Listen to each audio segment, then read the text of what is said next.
cannot punch to the face, but you can punch to the body, it's okay. But no punching to the face, okay? No kicking below the waistline. You only have to kick the body arm or the head.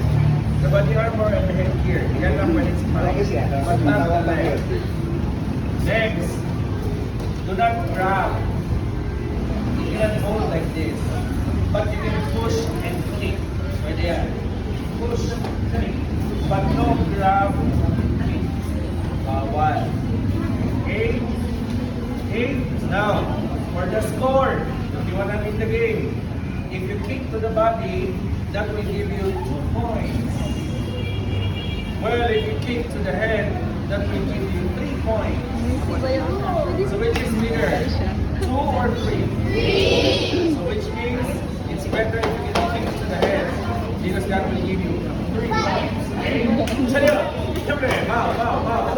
Bow. Siyempre, bow. Siyempre, bow.